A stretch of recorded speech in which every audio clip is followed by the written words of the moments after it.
Ladies and gentlemen, welcome to the Extraordinary Family Life Podcast. We are your hosts, Greg and Rachel Denning. And today's topic is going to be spicy and fun and good to talk about. Maybe a couple of painful parts. I'm just anticipating some... All personal growth requires some pain. Exactly. Personal growth, family growth, marriage growth requires some discomfort. Yes. Because unless I'm willing to improve, I am stuck at my current outcomes. Well, I have a reminder that goes off, I think, every day on my phone that says nothing gets better until I do. That's absolutely 100% true in your marriage. Yep. Nothing in your marriage gets better until you get better. Now, that at first you're like, no, it's not me, it's my spouse. And if my wife would be better, my marriage would be better. And while that is true, we're not discounting that. Yes, if your wife got better, your marriage would also be better, or husband, vice versa. But since we cannot control what other people do, really the only thing we can do is get better, even if what that means is getting better at influencing and persuading your spouse. Yes. So, the true saying is we can't change other people. And that's true. But by changing I change other people. And you can have more influence on other people. Like there is a way to learn diplomacy. Like you can become a diplomat in your own marriage and with your kids.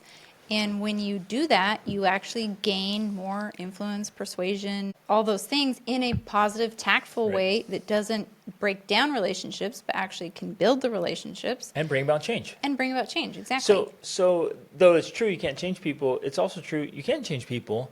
And the most effective way to do that is to change yourself. And here, I want to walk this through a little bit because I think it's critical for our conversation. If I fundamentally change myself as a man, it's an action that will have a reaction. It can't not. Mm-hmm. You will have to make choices of how you're going to engage with me as a different person. Mm-hmm. So let's say for the 23 years of our marriage, I did things a certain way. And then I just say, you know what? I'm done. I'm done doing that. I'm going to do it this way. Mm-hmm. And I change. Now, that's true, good or bad, however I make a change. Yeah. But let's say in this case, I change for the better. Now, you're used to the old way. You have it deeply ingrained in your head and your psyche, your neural connections. Like, this is how Greg is. This is how he does things. But I show up different. And then I do it again. And consistently. And now you're like, he doesn't do that anymore. You have to change. Because it forces me, in this scenario you're playing out, to habitual responses because you've now created a pattern interrupt. We were in a pattern. You did this. I did that. There's almost no thinking involved. It's all reactionary. Right. But as soon as you change that pattern, as soon as you break that drama triangle, now I can't respond in the normal ways because the normal is gone. Even though your subconscious psyche will attempt it. Yeah. It's like, I'm going to do that. And like, wait a minute. Whoa. Something's off. Yeah. It's and not so missing. it causes you to rethink what's happening, and especially then if you can communicate through that process, you can learn to find new patterns and new ways of responding and reacting to each other that are more positive, that bring about more of what you actually want. Right. So yeah, it creates a pattern interrupt which forces different responses. And hopefully conscious responses. So it will force a different reaction, and hopefully through conversation and influence and awareness, we choose a higher response. Like, I can't do what I've always done because my spouse is no longer doing what they've done. Wait a minute, what do I really want here? Mm-hmm. What's the best thing for me to do in this situation? And then deliberately choose that thing, and everything gets better. Exactly. But it all begins with me. Yes. Exactly. And you. Right. So let's just say it all begins with you. It begins with whoever's listening right now. That's who it begins with. Okay? I love it. If you're listening, it's you. So several podcast episodes ago, we were talking about marriage, and we offered an invitation of like, hey, if there's things about your spouse or your marriage that you would like to change, things that just aren't fulfilling or you're not satisfied with. That are bothering you. Share. And we got several great responses. Mm-hmm. We've had one that we got a while ago, but we've just been holding on to it for the right time. Well, we got and one. Today's the day. Yeah, it was interesting because we got one from a woman saying, basically, she had listened to our other podcasts about sex and different things, and she was having more sex with her husband because she realized that that's important to women. But now was saying, To women and men. Well, okay, that's important to men. But then she was saying, I'm tired of being a roommate with benefits for my husband. Like, I need more from his side of the relationship. So we did an episode about that, And which you can go everyone listen should to. go listen to that one. And if you listened to it already, listen to it again. Yeah. That one just nails, absolutely nails the fundamentals being in an intimate marriage relationship and the responsibility. I want to really emphasize that right now. When you said yes to me, it immediately increased my responsibility to you. Mm-hmm. But interestingly, when you said yes, you agreed to take on more responsibility towards me. Exactly. And so what we're saying yes to, in our innocent little 20-something-year-old brains, we're saying yes to like happily ever after and love. It's amazing. We're going to play house together, get all our little things. It's going to be awesome. We should have a wedding and a honeymoon. But what we're really saying yes to is I commit to more responsibility. Yeah. Individual responsibility. And I commit, I was writing about this yesterday and the day before. I commit to meet your needs. Mm-hmm. That's what I'm doing. Yeah. Oh, I want to get married. Well, what does that mean? I'm committing for our lifetime together to meet your needs. What if her needs don't make sense to me? What if they're irrational? What if they're irrational? What if they're unimportant? What if her needs aren't my needs, or they just seem weird? Or they're annoying. They're annoying. Inconvenient. Are you kidding me? Yes. Yeah. All of that. Well, yeah, and I think that ties into what we want to talk about today. But I want to say then one of the second questions we got was then the opposite. A husband saying, I'm tired of I'm tired of being a roommate without benefits with my spouse. Like, the emotional, mental, physical intimacy isn't there, and it's happening maybe once a month. Specifically, the physical intimacy. And the wording I thought is good. Yeah, He said, my wife shows little or no physical affection except about once a month. Right? There's a lot there. There's so much there. So let's begin with some of the thoughts I've been having. We hate to be too generalized, but sometimes it's important to generalize. I want to start by saying, in general, for many women, I'm not going to say all women, they are just not interested in sex. And the reason why is not because of, who knows the reason? There's a lot of reasons why. I'm not going to cover all the reasons.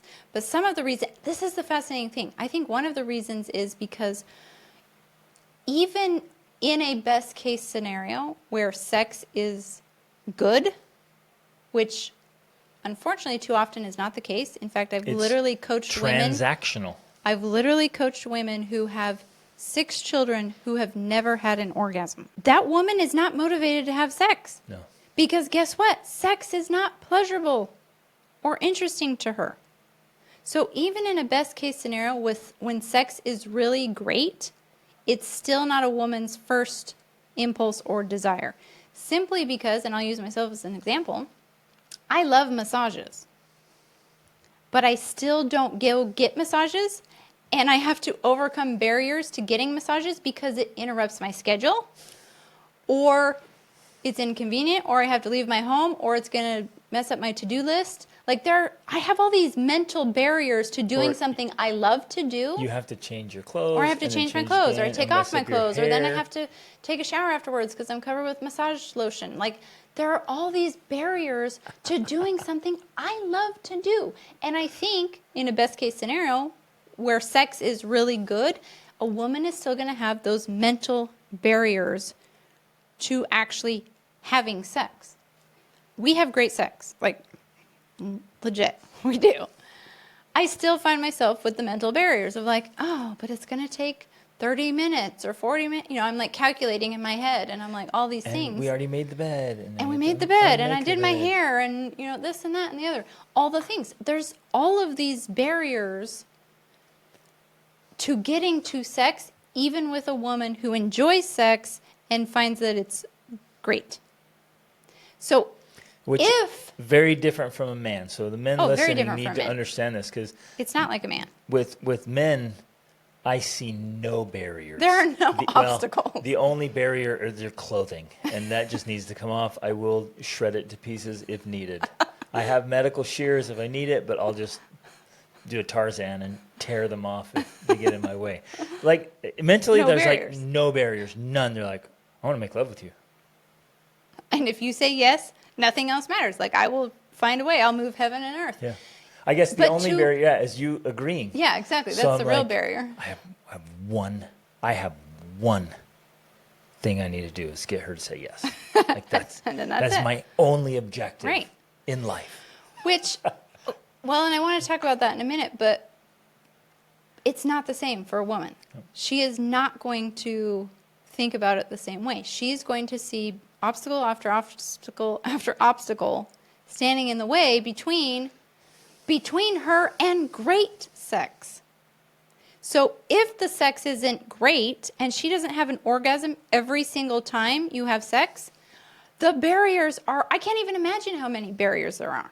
Because why would in that Overcome time all and those overcome obstacles all of those For a barriers mediocre experience. for a mediocre Yeah. or even worse experience? Yeah.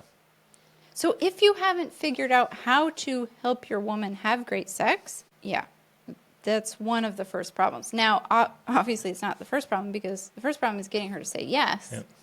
And it's difficult to do if she's so far only had negative experiences. Now, the other problem... And I can hear men saying, well, if she'd let us practice more, we could could get better. We need some more experience. Exactly. Which is true. So, Like, and if that's you why I have- want to talk if you through have the sex other barriers. 12 to 15 times a year versus 12 to 15 times a month. Exactly. Yeah, it's going to take... It takes some time, decades. because it does take time That's a to suck sandwich. figure it out. It takes time to figure out all of the things and all of the ways and all of the positions that actually work for you as a couple to make it not just okay, but like a really great experience. And it's obviously way easier, I think, for men to have a better experience. It's a lot more work for a woman. It just is. And I remember that. Again, generalizing. We know there are exceptions, Yeah, but we know there are in general. exceptions. And I remember that, you know, earlier on in our marriage, where there were literally times when I just felt like this is just so much work. Like, it took me so much mental and emotional and physical work. And that was just to have an orgasm, because I've always had orgasms. Like, you've been able to make that happen where every time, like maybe there's 5 times in our whole marriage where I haven't had an orgasm. But it felt like a lot more work than it has the last several years, because we've been able to get better at it and figure things out that worked with my body, that's unique and whatever, you know what I'm saying? So now it's a lot easier, and that makes a big difference, because before it would just be like, oh my gosh, this is work. Why? What's wrong? I just can't get this to happen. I think some of it, too, as we went along in our journey, was mental management. Oh, just yeah. managing your thinking, and you got better at that Yeah, as well, because being able to you'd be focus going and not over be your thinking to-do about list. everything. Yeah. Yeah, that also is a part of it. Okay, so besides those factors right there, there's going to be the other barriers, which for some women are going to be simply a barrier to sex at all, because they view it as something not desirable, good, not righteous. Yeah, they see it as inappropriate. They see it as, you know, especially with religious backgrounds and religious perspectives, it's even viewed as something bad. Yep. Especially if you grow up in a culture like we did, where sex is essentially taboo. No sex, no sex, no sex, until the day you're married, and then like, okay, now you can have sex. Everything's changed now. Yep. It's difficult to make that mental switch, and some people never make that mental switch. Yes, you're right, and I think it's easier for men to make the switch than women, but because they're looking forward to it. In order to quote be righteous, right, in it, they attach ton, and then maybe this is even subconscious, probably more subconscious than conscious, but they attach a ton of negativity to it, like bad, and so they attach all this badness to it so that they avoid it, right? Everything in their power, mentally, Don't and think emotionally. about it. Don't It's look. wrong. It's bad. Yes, not bad. I'm not have anything to do with it. Bad. And then you're like, oh, now it's not supposed to be bad anymore, but you've created all this neurological wiring for physiological a conditioning. decade or more of like, Well, and for women, I think it's different because they don't think about it as much beforehand. And for some women, especially if They they don't live think in about a it at culture all. that's, if at all, if a culture that's religious and has taboos around sex where it's not talked about, they don't really know that much about it. Right. And then all of a sudden they get married and they feel like they've married this horny monster and they're like, what in the world is going on? You are just sensual and devilish. Like something is wrong with you. I thought you were just I thought you were righteous. a gentle, And now good man, you're- and you want sex like a monster, Yeah, like an something animal. is wrong with you. And then add to that, she permits the sex because, we're supposed to have kids and we need to have for sex to have childbearing. kids. Yeah. And then once you become a mother, this is another mental barrier for women. Once you become a mother, you want to be a good mother and you want to be seen as this pure, innocent being, and then to imagine or to actually participate in acts that you would be appalled to let your children see, because obviously that Or would be know horrid, or or know happening. about. It just feels like, oh my gosh, no, I can't do that because I'm a mom. I'm a mom. I'm not a sexual object. Yeah. I'm a mother. Yes, you're so right. Besides the fact that the hormones are a mess. And any woman who has had multiple children, and I'm speaking from experience because we adopted our first and then I had 6 children after that. You're not sleeping, you're pregnant, you're nursing. Literally, my hormones were not normal for decades. And then I didn't know that until after we finished having our last child. And I was able to finally start sleeping through the night once she slept through the night. And then I was able to sleep through the night and my hormones went back to normal. body And I was like, oh my regulates, gosh, yeah. I am a completely different person. I am not the same person I was for all those years. And so sex now becomes a totally different thing because I'm not crazy from hormonal swings, and I can actually engage and embrace in this sexual side of me that before that just was not even on my radar at all, right? So there's a lot of factors that go into play here with the simple statement of my wife is not physically affectionate. There's a lot there to unpack. Besides, the other thing I have lots of thoughts is not even to mention potential. I mean, I don't know. I know this is a factor. Potential history of sexual abuse or sexual perversions or total misunderstanding of sex and what it's like and what it's for and what it's about and what it can be like. Or unfortunately, all the associations with all the sexual perversion in the world. Yeah. I mean, it doesn't take long to realize that there are a lot of absolute sickos and horrible, horrible things happening all over the world all the time around sex.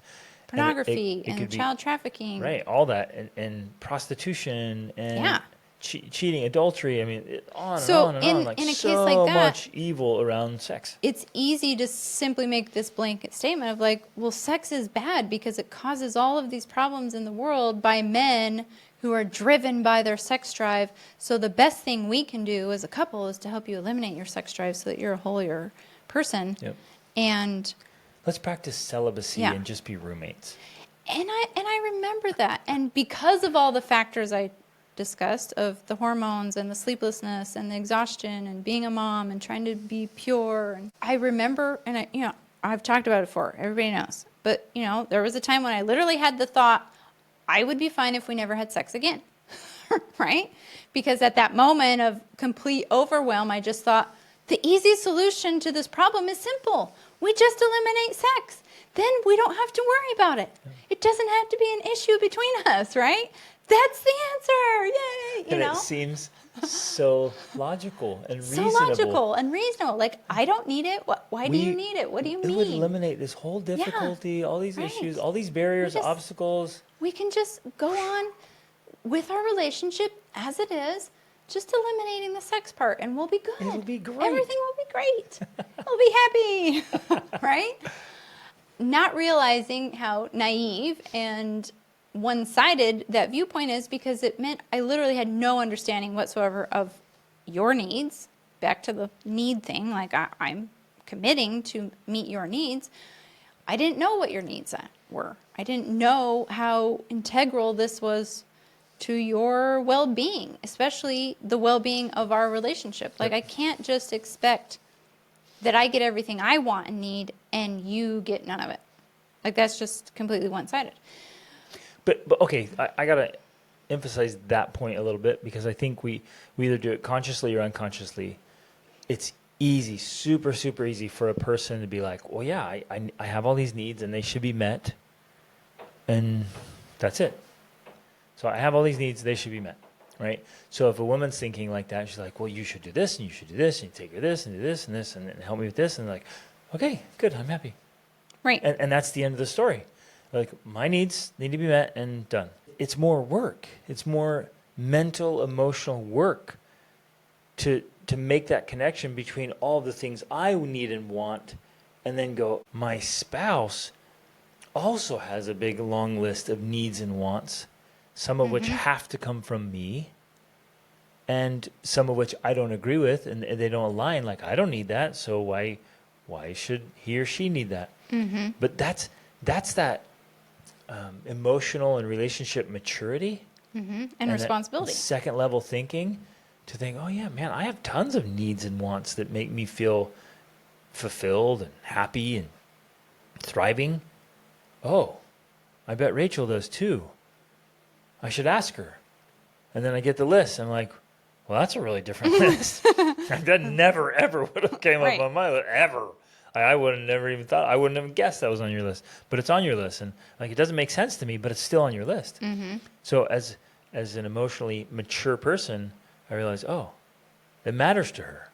So if it matters to her, then guess what? It matters to us. I think the biggest challenge, though, in a situation like this is obvious in most cases, the person who is not willing to engage in a more satisfying sexual relationship have also become closed off to learning more about that.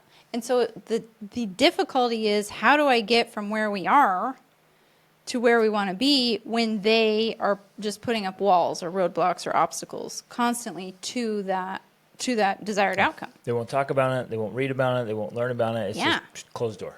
Right.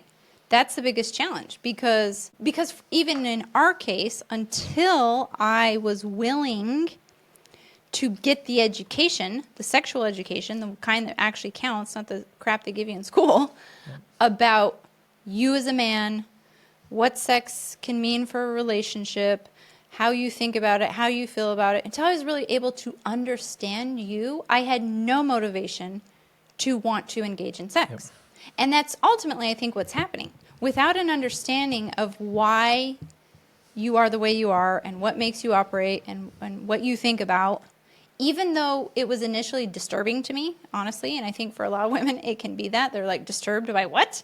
This is actually what goes on in a man's brain? You know, I had to learn that, and I had to work through it so that then I was willing and had enough understanding that I chose to engage in sex because of my love for you, if that makes sense. And also because I was able to understand that, like you were saying, there's things that I need that don't show up for you at all, but you're willing to do them because of your love for me, not because you want to, not because it's your first choice of how to spend the afternoon, But because you have love for me, you're willing to do those things. And I need to be willing to do the same, especially when it comes to sex. And this could go with even love languages, like physical touch. Or, Yeah. in fact, it's extremely relevant in the love language thing, because if you want to be loved a certain way, I need to do that. And then if I want to be loved a certain way, you need to do that for me. There's that give and take there, and taking that responsibility, even though it's not maybe the natural inclination. Like if I want to be loved a certain way, and you want to be loved a different way, my natural inclination isn't to love you that way. I have to learn to do that. I have to work on doing that. Yeah. I want to return quickly to what you said, like about understanding men. You were in your 30s. Oh, I had children. I had multiple children. I don't know. I mean, I don't know what to do about that. Women need to understand how men think. And men need to understand how women think. Well, some men don't even understand how they think. Yeah, I they don't even think. get it for themselves. And women, same with women, Yeah. right? Oh, agreed. There's just this ignorance and naivete, and it's a mess. And some never find out. They're just always confused. They never figure it out for themselves or for the opposite sex. But I think, just a little tangent here, I think it is absolutely imperative that we teach our sons and our daughters these things long before they get married. So decades before they're in their 30s wrestling with this. Yeah, when you're in your 30s and you just have this shocking awareness of like, Wait, my husband? what? My husband, his brain works like this? Like, What? Like, and that needs that awareness. If we tactfully teach our sons and our daughters, I mean, not too soon, but maybe in their late teens, then they don't go into life or marriage clueless and naive. Right.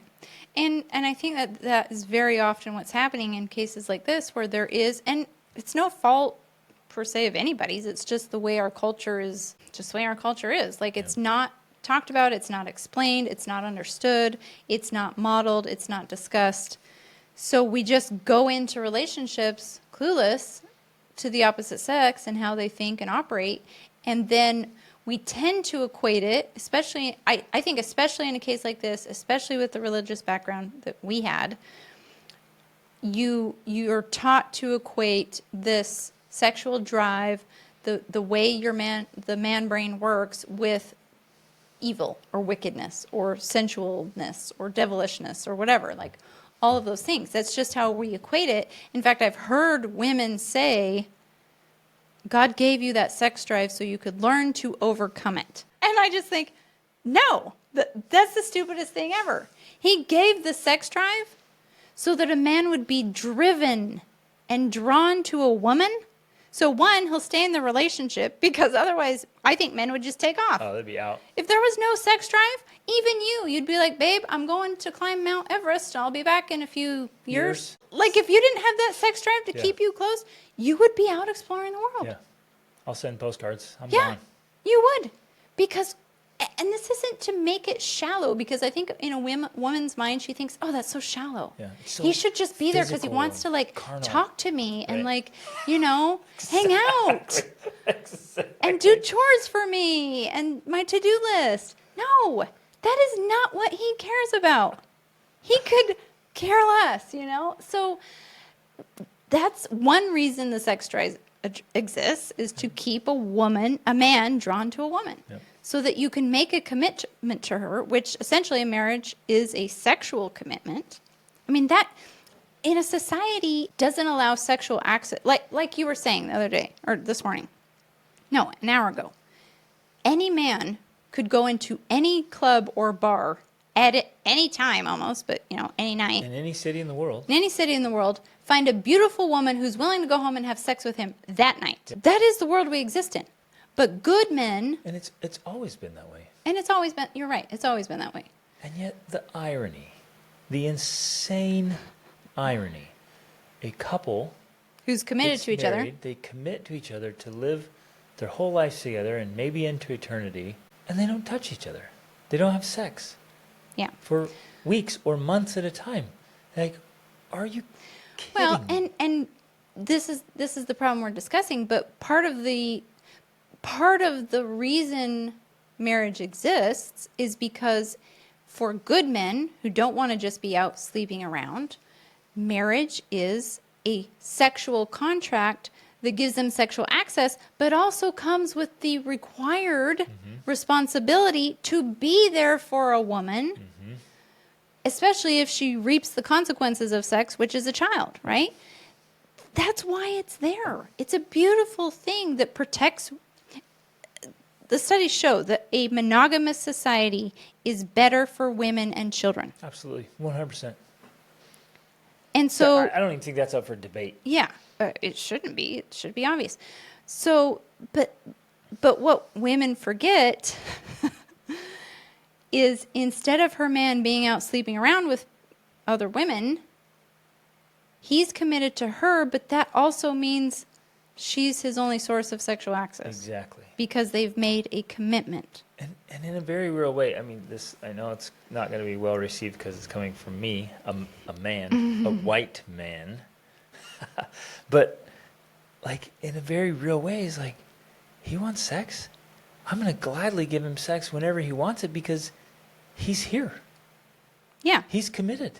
He's staying in this marriage. He's helping me with all my wants and needs and desires and my kids and all this stuff, and he's not. But he's not helping me, Greg. He's like adventuring. Another child that I have to clean up after. Yeah, there's that was the rant from the last one, and it's worth revisiting today. Is that sexual access is earned, 100%. Yeah, is absolutely. earned. Right. And we can get to that, but I think your point is valid here. It's like, well, too many women.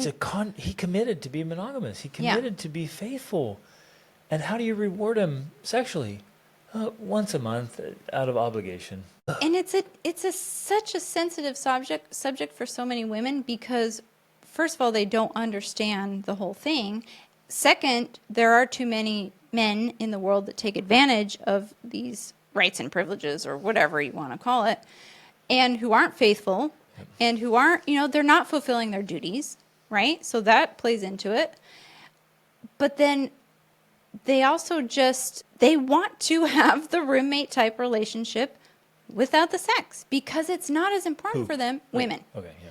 It's not as important for them. They just think, why can't I just have that without the other? Yeah. And that's where, to me, I began to understand that, well, I'm like, well, that's not fair. That's totally one-sided.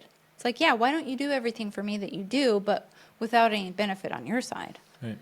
Just keep being a good person and a good guy and do all the And stuff keep being and faithful to change me. all the diapers and fix all my things and do all my stuff and take my car to the shop and all that stuff. And keep being faithful to me, but without the sex. Like, you'll just have to make do. You just have to learn how to control yourself, Greg. Yep. That's the problem. Stop being attracted to my body. Stop being attracted to me. Stop looking at me. Stop touching me. Yeah, just leave me alone and do all the stuff anyways. It's a very one-sided viewpoint. It's not recognizing that both individuals in the relationship are important, both have value, and both have needs that need to be met. And it's our job to find how to, in a healthy way, in no way are we promoting any sort of toxic behavior here. And if there is toxicity in your relationship, it needs to be stopped. There needs to be boundaries. There needs to be appropriateness. Yeah. But in an appropriate, beautiful way, it works out great. You fulfill my needs, I fulfilled yours, everybody's happy. Yep. And healthy. Yep. And so much better off than you are without that. Exactly. Reciprocal relationship. And resisting it, fighting it, ignoring it, doesn't fix it. Makes doesn't it make worse. it go away. So it's still there. So back to what do we do about this? I do remember that one of the, I like to call them breaking points, right? One of the things that brought me to this quote unquote breaking point of where I had to face the reality of sex was you just kept, I'll use the word pushing, you just kept pushing. You didn't let up. And I kept thinking, what is the deal here? Why do you keep I remember thinking that. Why do you keep bringing this up? Why is it so important? Why do you keep talking about it? Why do you keep mentioning it? And you're right, I was annoyed, But it brought me to this point where I'm like, we have to do something about this. Like, it can't keep going on like this. And I think that that's actually a good thing. And we don't always think of that as a good thing because it's not like we intentionally want to annoy our spouse or push their buttons or keep nagging them about a topic. But if you don't, and if you just, never bring it up, never talk about it, it doesn't resolve itself. Right. It doesn't go away. You have to find a way to communicate to your spouse why it matters so much. Even if you have to approach it from 100 different viewpoints, and I don't remember the specifics of how you explained things to me, but I do remember you saying things to me like, this matters to me. This is how I connect with you. This is how I feel loved by you. This is how I feel important and that I matter, whatever, all of these different things. And it's how, whenever I think about how much I love you, yeah, I'm naturally drawn to want to make love to you. Exactly. Like, sex is like this fulfillment of your love in a way. Yeah, and one expression of it, but it's the most like intense one. And it's very emotional. Mm-hmm. It's all love. So it's easy to think it's just physical. It's easy to think that it's especially shallow. Because in the world it has become that very much. Right. Like, there's plenty of guys out there who it is. I think it goes that way because it either goes to porn or masturbation or prostitutes or just hooking up with girls at the club or whatever. It goes that way and becomes shallow because those people lack deep connection. Mm-hmm. I wholeheartedly believe that. Right. If men and women had better relationships and deeper connection, they wouldn't be out doing those things. Well, and at the risk of sounding prudish or super old-fashioned, if women were not so eager to give sexual access without it having been earned. Yes. And I don't think they're eager. I think maybe they're desperate. Or just, I don't know. I mean, there's a lot that goes into these ideas. Sometimes it's just the feeling like, well, this is freedom. This is my right. This is what I get to do if I want. Like, I have rights and privileges, and I can sleep with people if I want, just like men can, without realizing that the emotional and mental cost is greater for women than it is for men. And I think they know that. Like, we were listening to a new playlist this morning on iTunes while we were working out, and this popular song popped up. And I actually wrote down this phrase because I was like, what a stupid life philosophy. What a dumb way to make decisions. And they're just singing that as a popular song. And it was the same message again and again and again. I might hate myself tomorrow, but let's get together tonight. Right? Exactly. And I was like, there's this super popular song saying, I'm going to hate myself tomorrow, but oh well, let's just go through with it tonight. Yeah. And I don't think that most women are eager to do it. Right. I think they're longing for attention. They're longing for love. And some handsome guy, even a not so handsome guy, but a smooth talker, he says the right things. Well, makes the promises. I just sent you that reel. Yeah. And some podcaster, but he was interviewing a friend of his, or asking a friend of his, a friend that goes to the club all the time and is hooking up with girls every night, Sometimes multiple times a night. Yeah. And this guy said to him, what do I do To keep what my do I teach daughters. my daughters so that they never end up being with a guy like you? Yep. And he said, well, tell them that you love them. Yep. Because most of these women out here, all I have to do is tell them nice, sweet things, and that's all it takes. And they feel cherished. They feel adored. The other interesting statistic... they're keying in. Predators are preying on women who have daddy issues, who didn't have the love and affection, who don't have strong, good relationships. Yeah. Who've never been with a man who will actually cherish them and love them and be with them and care for them. Mm-hmm. It's crazy. Forgot my thing now. Oh, sorry. That's what I get for interrupting. But anyways, it's happening because there's a lack of good quality relationships. Well, it's happening because there are issues in the relationship on both sides, Yep. on men and women. Like, just like we talked about. But it's not all the woman's fault. Obviously, there's also problems on the side of the men. 100%. I guess, to me, I want this huge flashing neon sign so that everybody notices the irony. Mm-hmm. These committed, good, married couples saying, I'm going to be with you for life. We're going to raise a family together. And they rarely have sex. Mm-hmm. I mean, they're doing the right thing in the right way. And then when a man has sex, so wait a second. Let me explain further. This is if she has sex with someone she's not in love with. So she goes to the club, she hooks up with someone, she has feelings of love and dopamine with the person that she has sex with, even though beforehand she didn't have those feelings necessarily for it. So it's a biochemical, it's biology here, physiology. Yeah. So it's a biochemical alteration in her, this feeling of love. Yes. Where a man, if he has sex with someone he does not love, it increases his testosterone levels, not his feelings of love. So often women will hook up thinking that that's going to then open the door to their heart. Like, oh, if we sleep together, then maybe he'll love me. When it shows that that's not what happens. Right. It actually increases his testosterone, which makes him to then want to be more promiscuous and sexual, but not out of love, just out of sex. Yep. Whereas if he has sex with someone he does love, it produces feelings of love. Exactly. So for a man, it's very different. Yep. They have to love you first and then have sex with you, and then it increases the feelings of love. Where if he just goes out and has sex, it's just increasing testosterone. Yep. But for the women, they're the ones suffering. They're the ones who are then feeling feelings of love and not having it reciprocated because, it's just a hookup. So, anyways, yeah, I don't know. The irony is real. The best sex in the world should be in committed marriages. Yeah. With kids. And I think it can be. That's like the ultimate flex, man. You got you're married, you're in for the long haul, you got kids, you got dogs, you got animals, you got your property, you're eating steaks every day and having phenomenal sex. You're describing your life. Wait a minute. That's amazing. Like that's it. Okay, but it kills me when I committed to this woman, we're in this long haul. And they're like, dude, so we have to go back to strategies and solutions, because just talking I'm starting to question my life choices.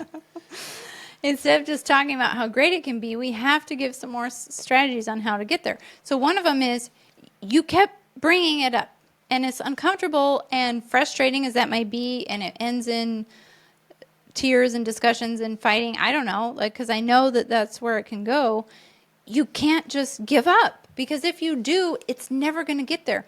But what you do have to do is be more strategic, because going back to what we were talking, as long as you keep following the same patterns, you're going to get the same results. Yep. You have to interrupt the pattern with different strategies. So one of the things that I think I would do, I think it would work if I was a man, is I would strategically find information to share that comes from a source that she would trust, that teaches the correct understanding, because I'm going to say the correct understanding. She most likely has a skewed understanding of sex. Yep.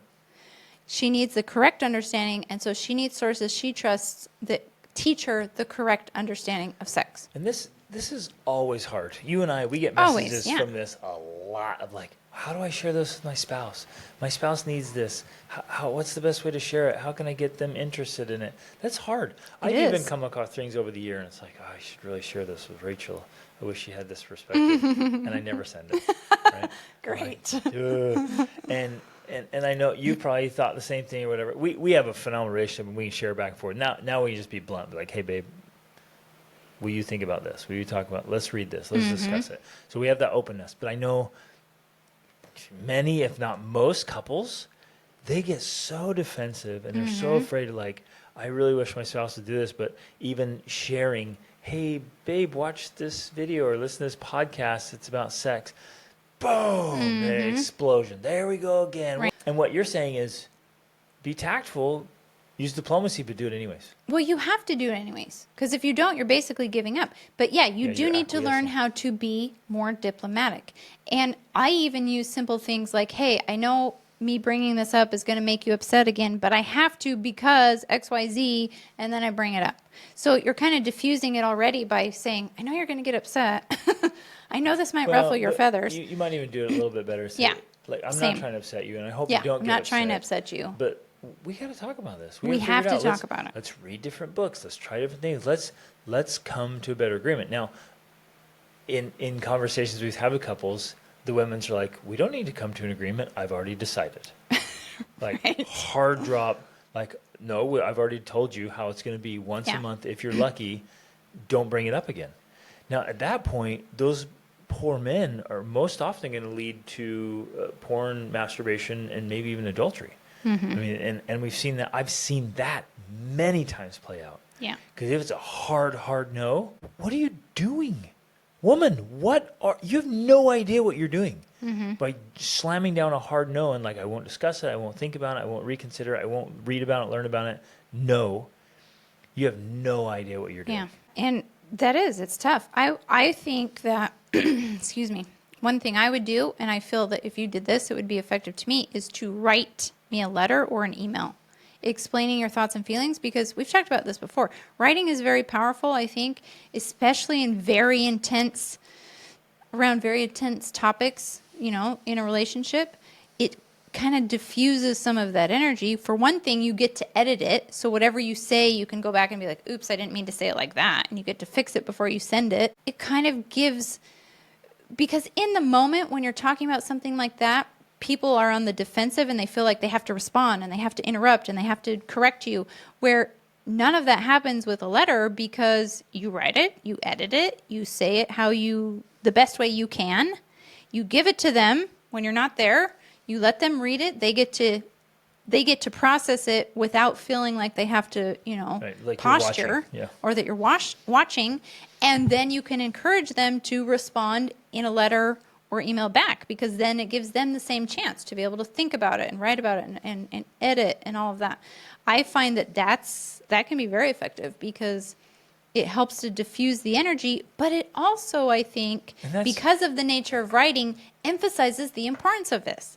This is important enough that I took time to think about it, and write it out. Yeah. That's how important it is.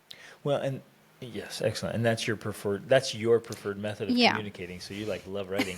And I'm like, I never feel like I can adequately convey tone or feel. I'd rather talk about it. In some ways, that is a positive, because tone can be so sensitive. Right. If you say something versus you writing it, it's almost like I can give it a tone, if that makes sense, as opposed to just hearing whatever tone you're saying that may not be the tone you want. Right. And that can go both ways too. Right. And so, I get that, but I feel that especially if you're at an impasse, that's the way to, it's an approach. Related to this, I think I would do tons of research. I would just become an expert on sex. I would read, and I have done this. I've read many, many books on sex. And if you're like, well, we're trying to improve this aspect of our relationship, study it. Now, you're going to come across a lot of garbage. In all the books I read, I'd say 60, 70% of it was really great, super helpful, helped me understand it, just think about it, remember ideas or principles or practices. And there was a percentage of it that was just absolute garbage. That was just like, that's retarded. And I would just dismiss that and then glean the good stuff. But expanding your understanding of, circling back to where we started, of a woman's physiology and her sexual experience, so understanding that more. But also in these books, if they're worth anything, they're also going to talk about the other side of it, the emotional side of it, the mental side of it, the social side of it. Like a woman's biggest sexual organ is her brain.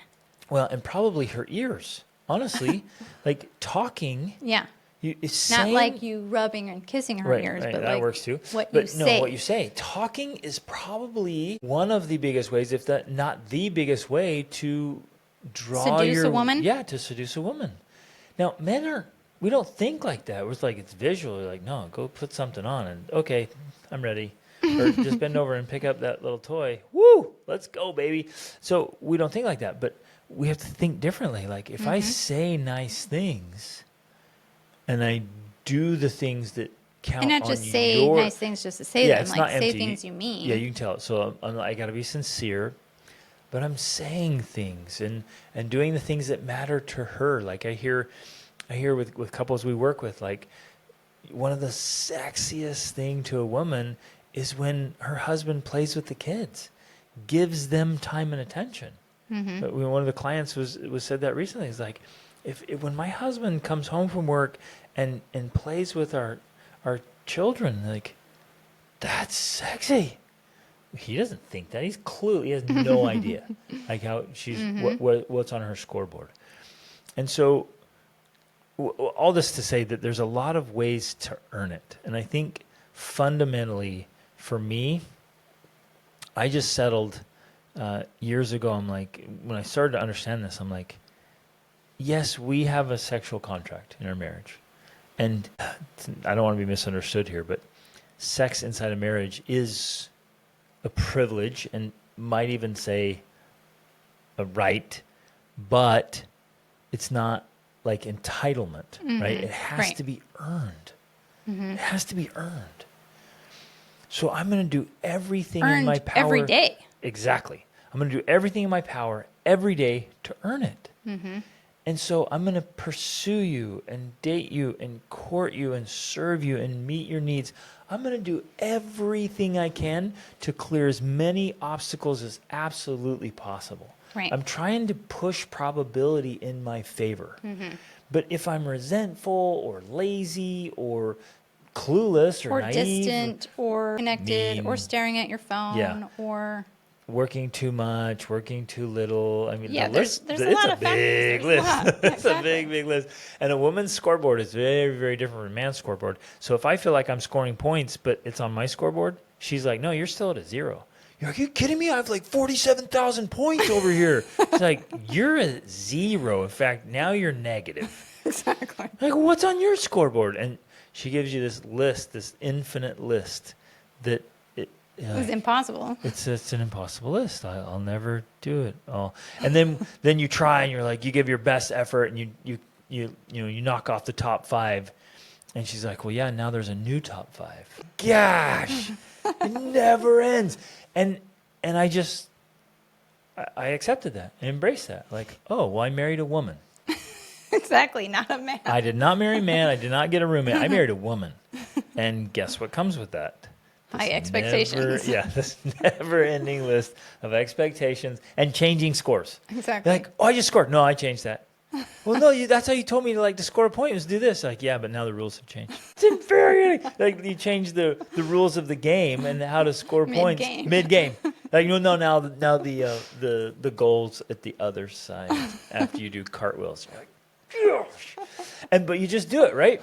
And so you figure it out. And so I'm going through life, and I'm not doing this in a shallow way of like, I'm going to check all these boxes so I have sex. I realize, if we want to have a great relationship. If I ever want to have sex, I just need to. I just got to do this. But no, if I want to have an extraordinary marriage that includes great sex, well, here's my formula. Here's my requirements, the homework. prerequisites, the whatever. Here's the strategy. Here's the recipe to great sex with a woman. Yeah. Oh, wow. I got to do all this stuff. So, gentlemen, get to work. Get to work. Start with your body. Get in great condition, right? And I hear all these men, well, no, my wife says that, the physical doesn't matter. And, she's not that shallow. She doesn't care about my body. Yeah, right. And even with guys I worked with, they get in better shape and they're like, my wife said it didn't matter, but man, she's noticing that I look well. She keeps saying, wow, you look great. Like, yeah, exactly. So blow right past that. Get in great shape. Earn lots of money. Well, engage with the kids. I mean, on and on and on. Like, help out, do the stuff. You got to do all the things. Yeah. Well, it's making me think of this. I just lost. You lost it again?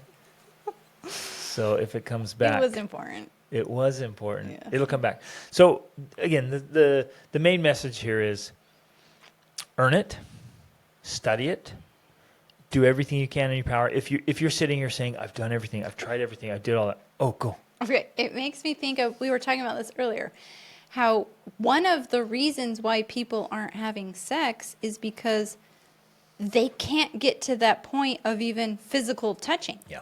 Physical touch is on the pathway to sex. So if you're literally in this relationship where you can't touch, you can't cuddle, you can't hug, you can't caress, you can't all of these things, which I understand why for many women they don't allow it because they feel like it's going to lead to sex, right? Great. Well, but that's another one of the barriers. I mean, I used to be the same way. I'm like, oh, I can't let Greg hug me and kiss me because then he'll expect sex later, right? That never goes away. I know that. I know that. I'm just sharing that for But those who don't. Right. But what I'm saying is you, in this case as a man, have to learn how to be able to open her up to being touched without her worrying about where it's going or whatnot. You know what I mean? So you have to, it's almost like you have to have this ongoing, I guess we can call it foreplay, of the right, saying the right things and the right words and the right this and that and the other, so that she will hold your hand. Like those to me are indicators. Like you're on the right path if she'll let you hold your hand and if she'll let you sit by her and all of these things. Now, and if it ever gets to the point where she's like, oh, it's, yeah, sex, then just be, no, it's fine. We're just going to hold hands. We're just going to, let her know, even though. Lie through your teeth. Lie to her face. No, we're fine. Are you We're kidding just me? gonna I hold wasn't hands. even thinking. How dare you suggest that I was thinking of sex? It doesn't even cross But my you know It what, hasn't though? crossed my mind since our wedding night. And do you know what, though? To be honest, we have a lot of that in our relationship, that playfulness even. Yeah. Like, we will totally joke about it in that way. I'll be like, are you trying to put some moves on? And I No. was like, are you kidding me? I am focused on one thing, and that's not you. Right. And we'll be very playful about it that way, both Knowing full well what really the is only on thing his I mind. ever think about. But like we're able to talk about it and make it playful instead of serious. And yes, of course, we haven't had sex for a month. Of course, that's what I want. Like blah blah. Blah. It's just like no, of course not. I wouldn't do that. Like and you make it again. You're changing the patterns. You're making it more of a fun, positive thing instead of all. It goes back to the. What's that word? The conditioning, the neuroassociative conditioning. Yeah. It goes back to that. If the neuroassociative conditioning is sex is negative, then anytime you get near that, there's automatic responses Yep. of So you have to learn how to change that strategically with increased non-sexual touch. Yeah. So As difficult as that might be for you. change all like, the responses. Give some massages, give some back rubs, give some foot rubs. Do as much non-sexual touch as possible because as long as you're touching, You know who you're talking to? I know, you but can you say know what I'm things saying? like that since you're a woman. Like, if you stick your little toe over and accidentally touch my leg, I'm like, that was sexual.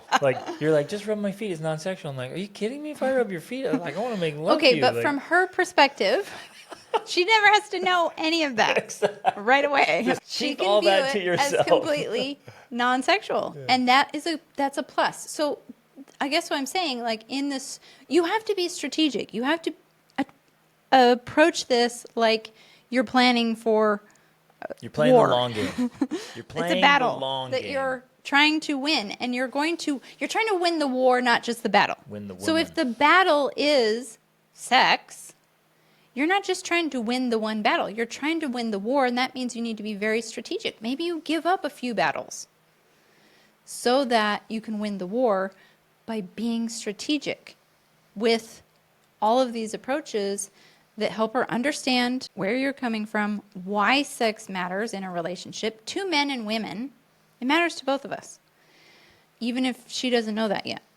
And that she knows that, yeah, even though you might want sex, you're willing to engage in non-sexual touch and affection and cuddling and this, is with joking, for eternity if necessary, in order to win that one sexual encounter. And if you do it effectively and well, and It you're works. earning, then you won't have to wait for eternity, or right. hopefully even a month. Yeah. But I still have to be clear and emphasize, you do have to help educate her. Yep. because you can do all of that for eternity and it's not going She to can be stuck with a fixed mindset. yeah, as long as she's in the mindset of sex is bad forever, then it won't ever work. Or sex is annoying, or sex is transactional. It's no fun for me. Yeah. It's just for you. Sex is shallow. So Like, at some point, she has to make the conversion. And I guess this is the part of the whole earn it thing. Like, she has to be attracted by you. That so too. Find out what is attractive to her. It's not going to be the same things that are attractive to you, but Yeah. find out what is attractive to your wife. Well, And there's going to be common denominators, but differences too. You know, what's attractive to all women may not be true. Some women may not be true for others. So find out what is it that is attractive to your wife. And if she, and you have to start paying attention. She's like, gosh, she crazy loves it when I dust. Like, I'm going to dust all the time. There's not going to be a speck of dust in this house. well, and I'm glad you brought this up because that's important, and I almost feel it goes without saying, but unfortunately, not it everyone's has going to to be know. said. If you were not attractive, I just would not be interested in Right, sex. exactly. If you were like, and I told this story before where, you were sick. This was last year sometime. You were sick and you were in your pajamas for days and you're disheveled and blah. And then you wanted to engage in sex. And I was just like, no. You look disgusting. You are not attractive. I'm You're all sitting there pale and like, blah. don't you love me? And I'm like, you're just not sexy right now. Like, I'm not interested. So you have to find a way to make yourself sexy to your spouse. That was actually an important and kind of painful moment when you're like, you're not very attractive. Man, here I've been sick. I've been suffering. Right. Like, I know. Where's the love? But it was important. Like, no, yeah, like I got to be attractive. So, okay, let's dive into this. Well, deeper. I want to just emphasize something there because one of the keys to our relationship is that we practice emotional integrity. I mean, at least I feel that's a key on my part. I I'm don't even honest. know what that means. I'm like, I don't know. What it means is I'm honest with my feelings. If I don't feel attracted to you in that moment or don't feel interested in engaging in sex for whatever reason, something you said, a tone, the way you're looking or whatever, like, not that I'm tactless about it or trying to be rude, but I will try to explain in the nicest way possible. Like, I'm kind of feeling like this. I'm feeling not or drawn to. sometimes you just say it. Well, but I want you to know I'm trying to be nice, okay? I'm not like, trying to be heartless and That was rude. Rachel's attempt at tact. I'm not Epic a very fail, tactful but it's person. the thought that counts. But I try. You know what I'm saying? Yeah. It's not my intention to hurt know. you. But I do feel like, at least from my perspective, okay, and I think maybe this is also a key, if I feel that I can be emotionally honest with you, that helps to keep me open. Yep. And openness is very important. Yep. Openness is the key to sexuality. Yes. A woman has to be open to open herself physically to you. Rach, this is huge. Gigantic, because That's why I brought it up. One of the most, of course you did.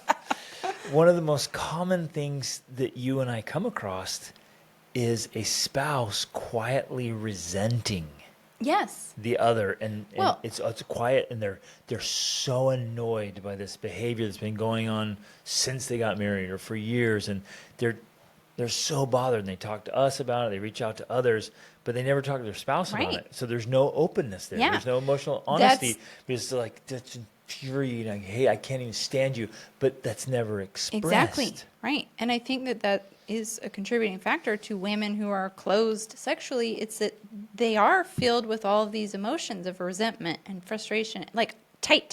They're tightening down, literally. That makes So sense. how can Yeah. they open Yep. sexually? Yep. How can you, and not to be graphic here or pornographic, like, if you think about opening, it's an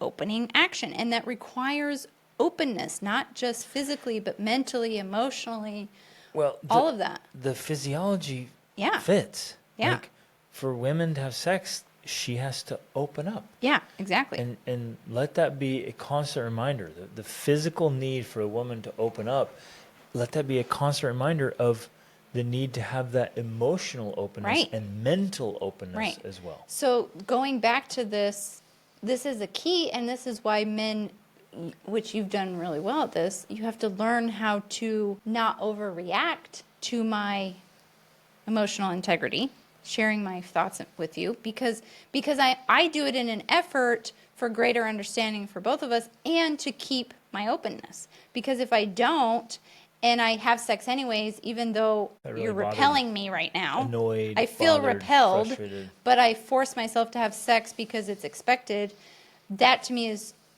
the opposite of emotional integrity. Yep. So if I instead share my feelings of like, oh, I'm kind of feeling a little repulsed by you right now, and you don't overreact to that, that actually helps our sexual relationship in the long run, because I know that I can trust you with my emotions, Yep. which is key for me to being able to open myself to you. Exactly. Yeah. That's like huge. I have to trust you. I mean, sex is a very vulnerable thing. You're literally naked and exposing yourself to someone. You have to fully trust that person, mentally, emotionally, physically, in order to engage in that act, to willingly engage in that act. Yep.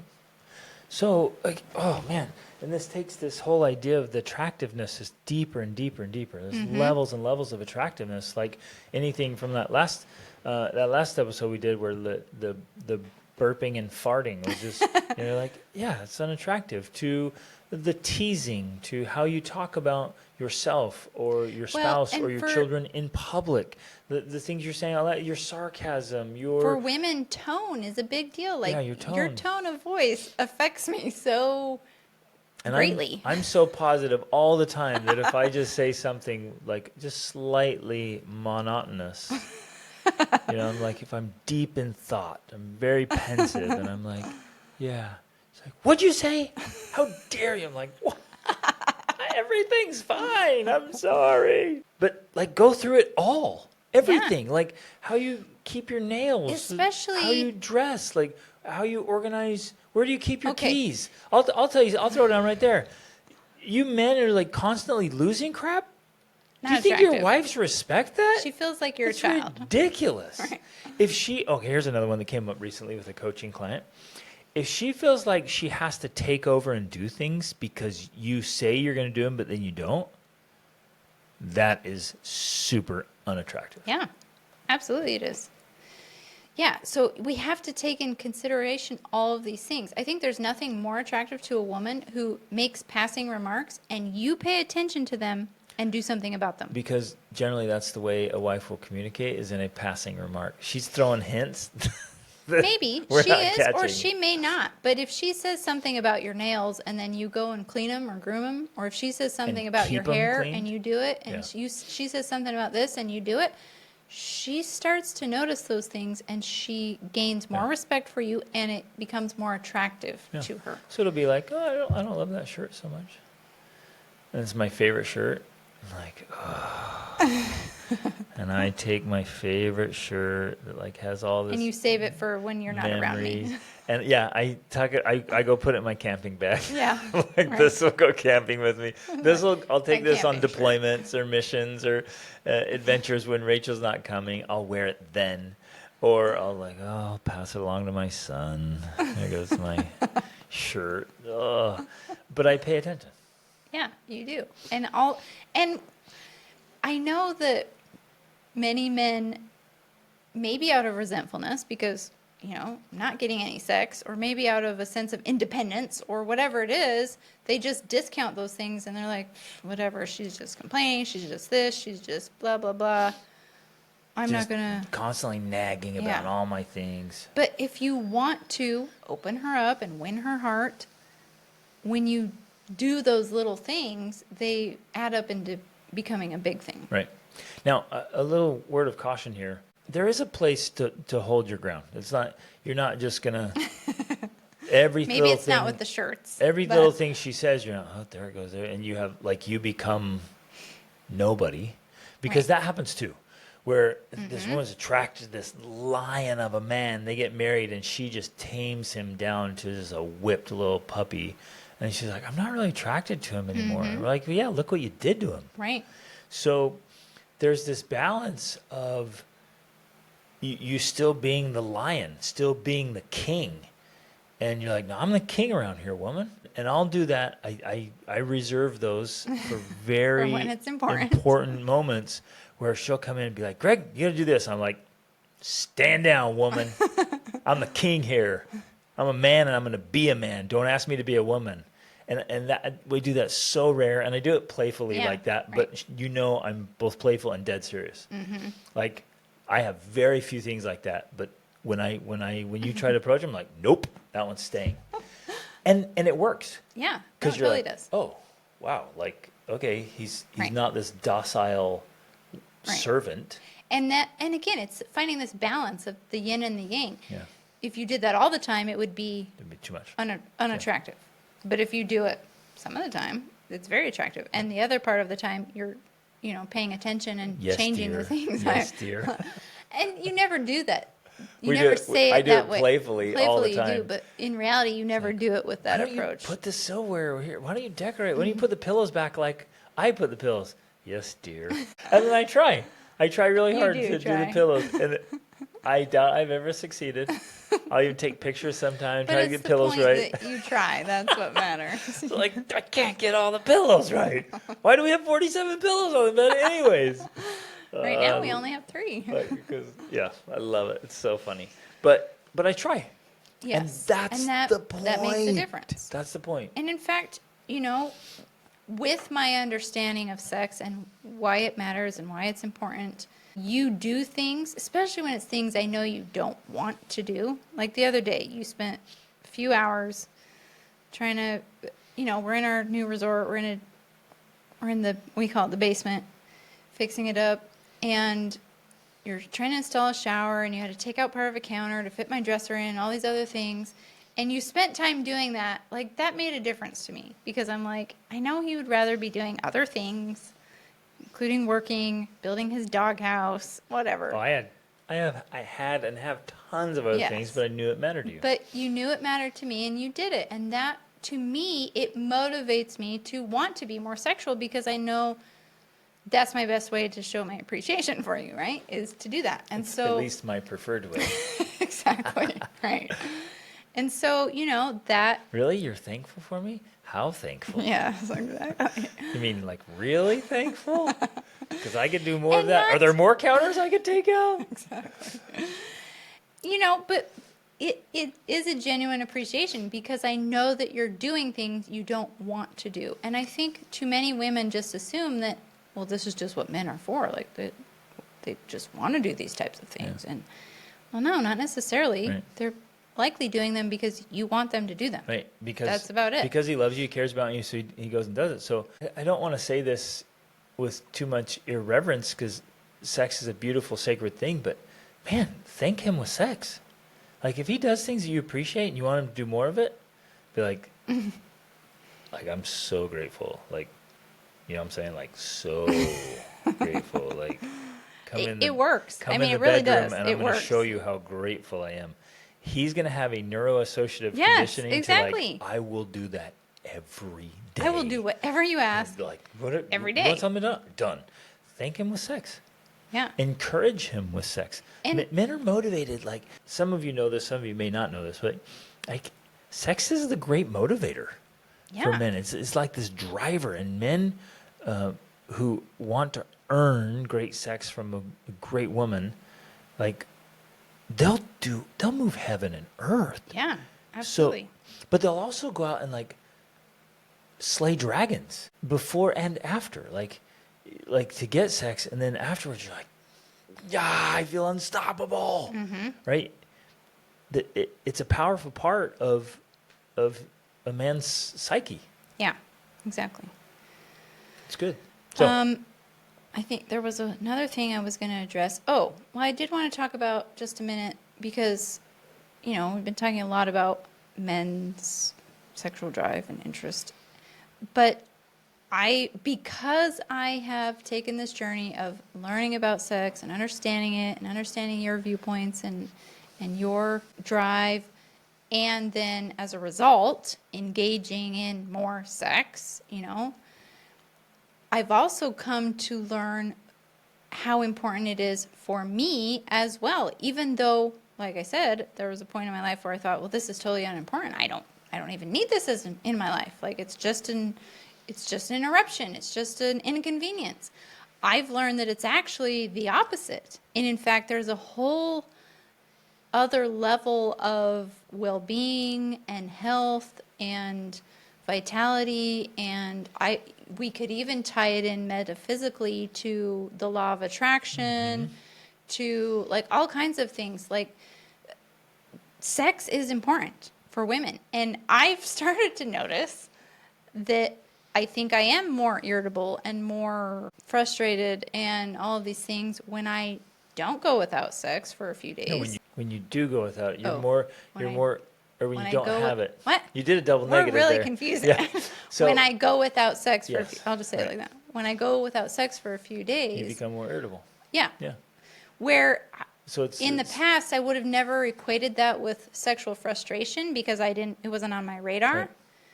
But I've begun to notice that, yeah, I think it's actually connected to that, especially because if you It's a learn thing. how to have good orgasms, like there's a lot of positive chemicals being released into your body, Yep. like serious amounts. I mean, I think, what did they say? I mean, besides sex, the only other thing that gives you bigger highs is like cocaine or something. Well, it was meth. But Yeah. it was off the charts. But I mean, an orgasm is probably the biggest biochemical release Yeah, of positive. that in a good, healthy way Positive that human chemicals. beings have. Yeah, exactly. So it's like you can begin to use it strategically for self-care, for well-being, because if you think about it, you don't want to be in stress mode. You don't want to have the cortisol flowing through your veins. You don't want to be in fight or flight mode. You don't want to be in angry mode. So if you're spending most of your time in those states, that's actually very damaging to your body overall. Yep. Like it's contributing to all kinds of problems, disease included. So the more you can have positive chemicals in your body, and positive emotions, the better off you are. And sex is one of the best ways to do that, create that. I think that's phenomenal. Yeah. What if more wives and moms start seeking sex as self-care? Yeah, exactly. And giving them I this promise hit. your husband will agree. Yeah, he will be He'll be like, supportive. okay, I will. But approach him like, hey, babe, I want to have an amazing orgasm. Yes. That's the ask. Not like, hey, let's go have sex. Because he might go in and be like, ooh, this is for me. And have sex. And he walks away and you're like, eh. Yeah. Say, Exactly. I need some self-care. Wink, wink. And I want to have an amazing orgasm. Right. And he'll be like, well, tell me exactly Tell what me you where. want. Yeah, tell me how, and let's go have some self-care for you. Right. I promise he'll agree. So that's profound and important. Now, of course, if you had tried to tell this to my former self who believed sex was irrelevant, I would have been very disbelieving. So that's the biggest challenge, trying to convince your spouse that That's why they you were need that for so self-care. grumpy and frustrated Yeah, for seriously. decades. Besides the sleepless night and the No, hormones. that was irrelevant. It was all It sexual was really the frustration. sexual Yeah. frustration. We were only having it a couple times a week, and we needed to be having it every day. That's Exactly. really what was going on. Okay. Yeah. May I again raise an ideal and some high standards. I love high standards. I love ideals. I think we are always better off when we hold ourselves to high standards and ideals. So for you gentlemen out there, hold yourself to a high standard of winning her openness, and just walk through your life, mental, emotional, spiritual, social, financial, physical, Well, and pay attention. set a high standard. Pay attention. Like, she's going to be giving you clues every single day. And you are probably in the habit of ignoring those. But if you start giving them more weight and paying attention to what she's saying and what she's doing and what she keeps repeating, those are clues. And start And if you nailing can't it. figure it out on your own, well, just ask her, her, like, yeah. well, what does that mean exactly? And Yeah. what would that look like? And how could I actually do that? Right. Ooh, that's important because of semantics. She'll say, Yeah. I want this, and you interpret it as, oh, well, she said this, that's what she means. No, ask her. Like, hey, be really clear. Be specific. When you say you want me to love you more, when you say you want me to listen, that's a good one. You're like, I just want you to listen. I am listening. But you're listening like you want to listen, or as you define listening. She wants you to listen in a different way as she defines it. Yeah. So Which if she keeps saying, means no just listen to me, phone, listen to me, just listen to and me. you're looking at her. And no talking. And no probably talking. touching. You're just, you can be Yeah. touching and you can say, Yep. So, So as she defines it, ask her, like, how do you define that? What specifically you want me to do? And at first she'll be frustrated. She's like, are you kidding me? Do I have to tell you everything? You should What are you, a just know. baby? You should know. And you're like, woman, I'm a man. I don't know what a woman thinks. Yeah. So I'm asking you nicely, give me specifics so I know exactly what you want me to do. Well, I just want you to take me on a good date. Okay, you have to tell me what a good date is to because you. my good date It's would like, be you should different know than what your a good date. You're like, good date for me is like we just go in the bedroom and that's a good date. And she's like, no. I want okay, perfect. What does that mean to you? Like, and get the details and then show up. And if you start doing it so well to where she doesn't have to mention it anymore, I promise she'll come up with something else to mention. And you just keep Showing up. Winning. And man, hold yourself to a high standard, brother. I mean, too many good men are just coasting. And it's not sexy. It's not sexy. If you're just drifting along, you're doing the bare minimum. If your intent is to be a good guy and a good husband and a good dad, that's just another word. That's a nice word for mediocre. And it's not enough. So, and after a while, being just good will be unattractive. yeah. I was reminded of one more thing that I think we have to address because I think this is critical. And that cycle of a woman, which obviously most people think is, once a month, Yeah. she has her period. But in reality, which you did a podcast episode about it, interviewing Dr. Flynn. Patrick Flynn, yeah. So good. In reality, a woman's hormones change every single week. Yep. So, in many ways, she's a different woman every single week. In fact, this is actually one of the things I've thought Ha of. ha ha! Yeah. You married Ha, ha, ha. 4 women.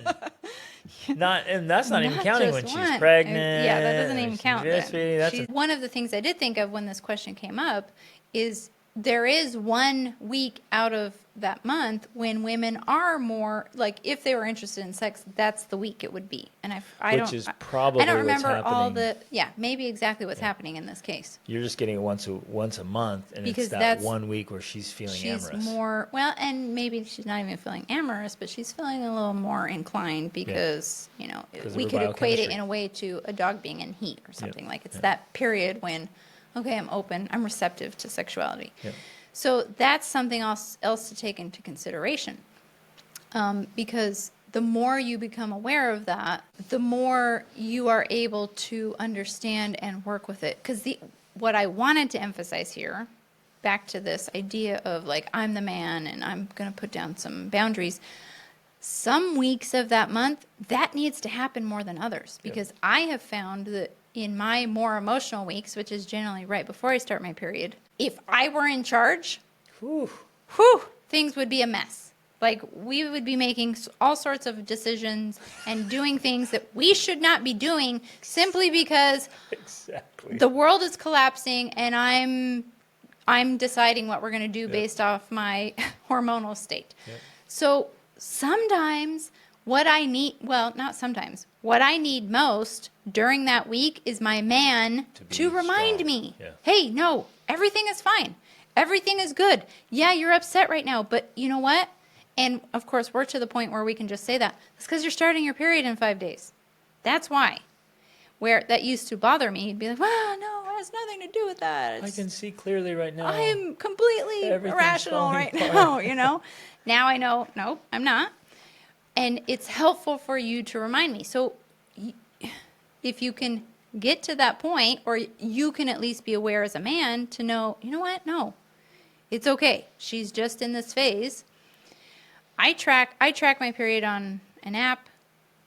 I mean, If it's you were- helpful to be aware if you it's were coming. really going after it, as a man, you'd want to know too. You'd want to have that same app. Like I get a notification, period starting in 5 days. So I'm like, okay, I know what's coming. So that way you know, and then you'll notice maybe the 4 phases, and you realize, well, oh, okay, well, yeah, so I know with Rachel, that week before her period, she's going to say a lot of things that she doesn't really mean. And she's going to see through a dark lens. Yeah. Like that week, everything is like, it's not going to work out. Right. We've ruined our children. Just all, right, whatever. She's not going to see clearly or with optimism.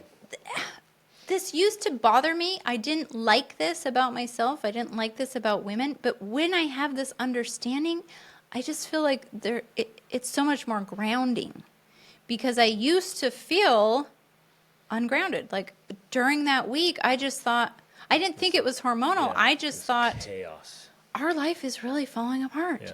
Things are really bad right now. Like it was literally I was catastrophizing our situation, not understanding that it was hormonal. Right. Now with that understanding, when it starts to happen, I'm like, oh, yeah, it's okay. Everything's fine. It's just my hormones. And so I'll focus on other activities that help me feel good as opposed to right now I'm going to make major financial decisions. Right? Exactly. Not a good time. Like, no, babe, you didn't. Like, I just sold the house and the car, and I just bought a yacht. You're like, no, you're not allowed to have access to the credit cards during that week. Oh, it's so funny. Okay, this brings up a really important point, though, that a lot of it is biochemistry. A lot of it is physiological. So, and we haven't even talked about that yet, but helping you feel good. Yeah.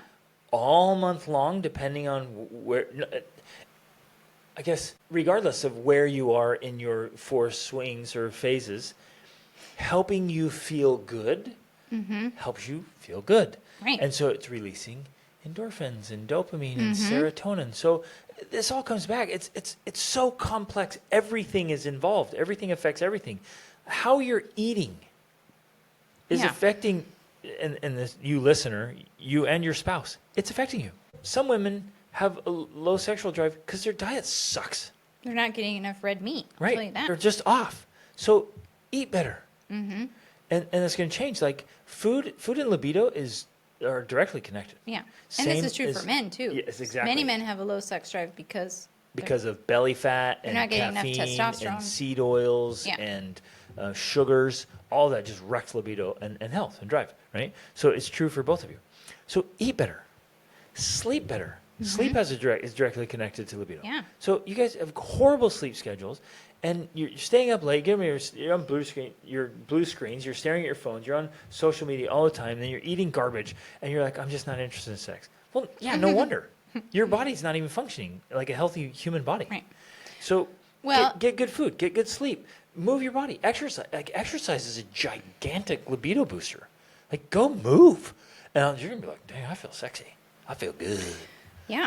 Well, and I want to add, because this is for women especially, doesn't necessarily come up on the radar of men, my environment is going to directly affect my sex drive. Yep. In fact, just this week, one of the reasons you were working on all those things is because my sex drive was affected. Yep. We had, if you guys have been listening, we recently purchased this place. We have an apartment upstairs. We're renting it out for the summer here in Portugal because we can make buku bank. We're staying in the quote-unquote basement and remodeling it in the process. And things were chaotic in our sleeping space. So that affects my sex drive. I don't want to be sexual when I'm annoyed by all of these things. Living in a construction zone. Yeah. And so that affects things.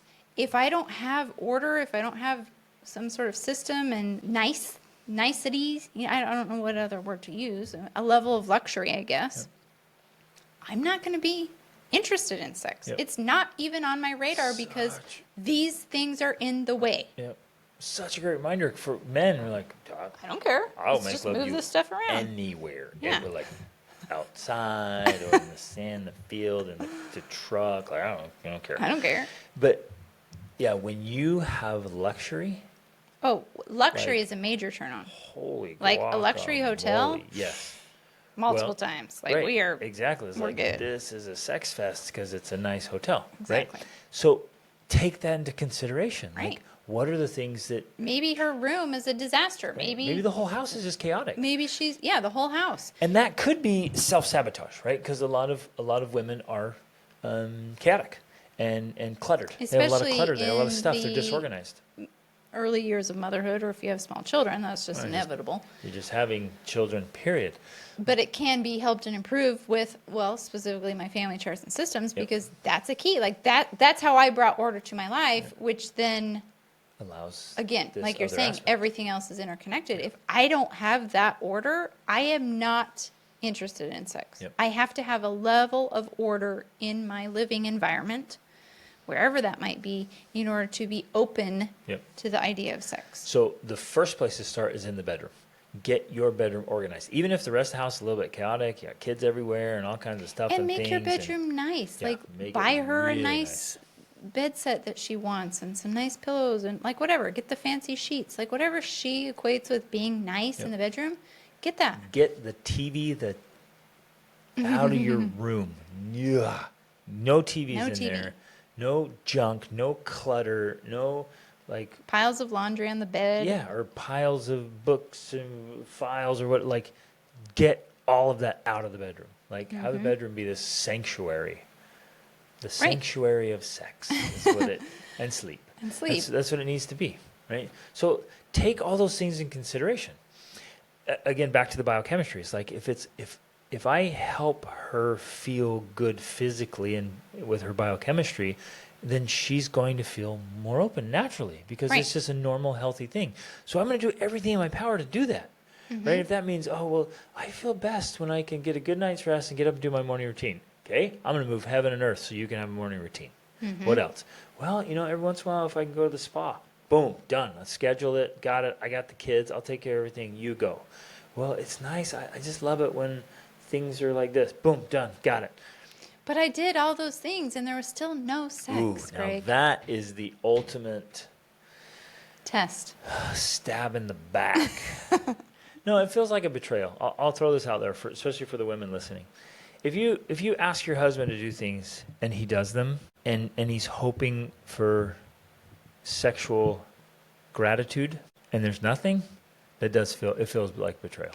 It really does. But I know for so many women that is uncomfortable and even painful because they want to think you're doing it out of the goodness of your heart. You are. Not because you're doing it for a reward. Well, a good guy, I said, a good guy. Some guys might just do it just for sex, but a good guy who really loves you, he's doing it because he loves you, and because he loves you, he wants sex. Right. So, am I doing So it? it doesn't Am have I doing to- it just for sex? Women- No, I could go get sex at the club tonight. Right. I'm not just doing it just for sex. Right. It's important to make that distinction. If you're sitting, if women are sitting here thinking, oh, it's just so shallow, it's just for sex. No, you could literally go down to the end of the street and get some sex, like whatever. I mean, it's available everywhere. And for those Or of look you at porn or who masturbate. who are naive, like there's sex for sale everywhere in your neighborhood. There's sex for sale. You're like, no, not our neighborhood. We live in a very spiritual, religious, fancy neighborhood. I guarantee They're the worst. some of the biggest busts that go down in human trafficking and sexual abuse content are happening in those neighborhoods. So there's sex for sale everywhere. So if it was just for sex, the sex is available. Right. If it's because he loves you and he wants like deep love sex, that's what he's doing. Well, and I know I didn't understand this, and I know many women don't understand this. The more you love me, the more you want sex. The more you love me, the more you feel a desire for sex. Yep. You cannot separate those. Right. And too many women want to. They want all of the love. Powered They with want it to be affection. completely disconnected from the sex. Yeah. It's not possible. Right.